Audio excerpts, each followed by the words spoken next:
It's Pep Guardiola versus Mikel Arteta. Jiminy Crivens, who's going to win the big Premier League title clash? Well, let's have a look at how the teams might line up and what might happen. Let's start with Arsenal in particular. We can probably assume that Jesus will push up as a 9. He'll drop into midfield sometimes to help and be left as well. He does that a lot. Martinelli will push inside, as will Saka from an inverted winger position like this. Then the 2 free 8s, Xhaka and Odegaard, will push up like this. Then what you'll get is Zinchenko moves inside the pitch. We know he does this all the time to help with build up and to help support the forwards when they go up. Gabriel pushes up, Holding will push up, Thomas Partey will try and patrol this area in between. White will join these guys in a 3 over here for sometimes, but a lot of times he'll help on the overlap to allow Saka to move in from here. And then you get your front kind of 5 here, or 4 with a 2 helping up support. And that's sort of what it might look like in attack going forward if they're being particularly brave, because obviously you're then going to leave players like, well, Grealish and Bernardo Silva, if they start, they'll be in space and behind to get away. But the real important bit here with Saliba and what they're missing with him is how high they play their defensive line. This is the important bit. Now, if we look at what's happened to Arsenal recently, we can see that the defensive line is dropping deeper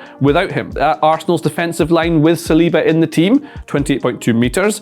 Here's Arsenal's defensive line without him in the team. It's slightly deeper. Now, is that directly linked or a coincidence in how many chances they concede? This is before the World Cup when Saliba was playing all the time. There's a lot more chances and a lot more higher value chances conceded without Saliba in the team post-World Cup. So they have been getting worse defensively with Saliba anyway, conceded more chances, but without him, you really notice it. And there are some clear tactical reasons for it. So we know that Benjamin White will be overlapping sometimes, but a lot of the time will be in midfield, helping with build-up and to protect against the counter-attack from Man City. But when they defend, it will be a back 4. And the difference between Holding and Saliba is that Saliba likes to push up and win the ball higher up the pitch, so they can squeeze. Now, if you push Partey up here, and push these guys even further up the pitch when they're in their defensive shape, what you do is you restrict the space, and that makes it harder for the opposite team to play out. So they're trying to win it higher up the pitch rather than deeper.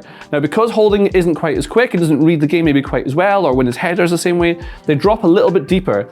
And it has this reverse effect of creating a bit more space here. So this is the defensive line, this is the midfield line, with Partey in between it here.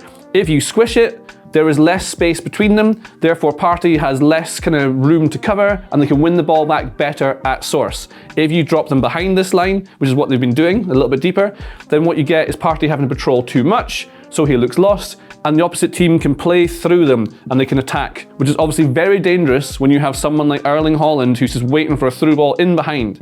So if you play a high line, maybe you can catch him offside, or you can try and restrict the first pass. So if you're playing higher, maybe you stop the ball from Gundogan, maybe you get to him tighter and stop the ball going through, but you also leave him as a high line to run in behind. If you drop a bit deeper, then the problem you've got is that they'll have time and space here because Partey's the only one defending in this area, so he can then play through for Haaland to get in behind. That's really not a good idea. So we know Man City are amazing at playing through a press, so rather than try and press them high like they want to, and keep this defensive line a bit deeper to try and protect Rob Holding and everyone else, which is not really working at the moment, what they could do instead is change the first line of engagement. So rather than trying to win the ball here with Jesus, they can drop a bit deeper into midfield and form like a mid-block. And you block the middle, so it makes them hard to play around. So you've got players who can get tight, they can play man-to-man with these guys here. Jesus can try and block both these passes in here.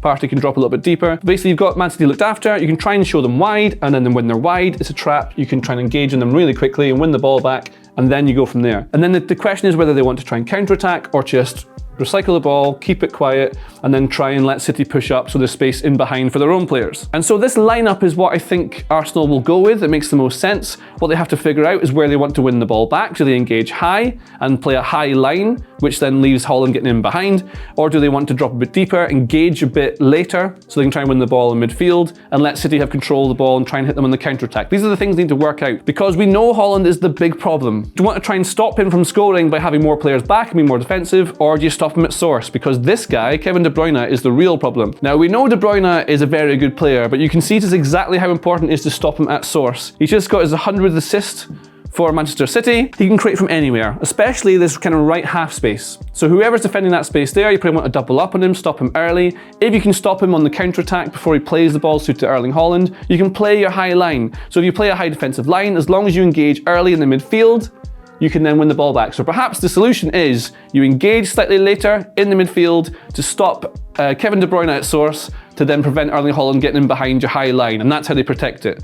But Manchester City will have their own solutions to this game. Let's look at how they want to play. Now, we know City have played this kind of three shapes. The box is this thing here. This changed recently to having John Stones playing as a midfielder and a centre-back. So rather than coming from the outside into the inverted fullback position in midfield, he instead starts here and drops back into the 4. So they have this kind of back 4 like this in defensive phases, with Rodri helping to make a 5. But what they'll want to do is, depending on when Arsenal want to win the ball back, they'll have Stones in midfield alongside Rodri, then they've got their 3, and then it depends where Arsenal want to press them. Like we say, if we push them up high, they can play through, because they're amazing at playing through these lines. Grealish, really important. Bernardo Silva tends to play the big games. So why Bernardo Silva rather than Riyad Mahrez? He's a very good player. Scored a hat-trick in the FA Cup. It's because Silva keeps the ball. Now, Arsenal are a more direct attacking team than Manchester City, who are better at controlling the play, being patient, waiting for everyone to get in the right positions, rather than just counter-attacking through them. Holland gives that option to get through really quickly on attack, but generally, they want to slow the game down, change the tempo, and keep the ball. Bernardo Silva is amazing at that, one of the best players in the world at doing this. Keeping the ball in difficult positions, winning the ball back high up the pitch. He's really important, and that's why I think he'll start rather than Mahrez. But I do have a sneaking suspicion that Guardiola might change something in this game, because he has a tendency to do that, and it'll make tactical sense. And that change might actually be not playing Stones in this new role, and instead bringing back Kyle Walker. So if you have Walker making these overlapping runs, and you keep your back 3 with Laporte, Diaz and Akanji like this, it means that you're then really causing trouble to Arsenal down this side specifically.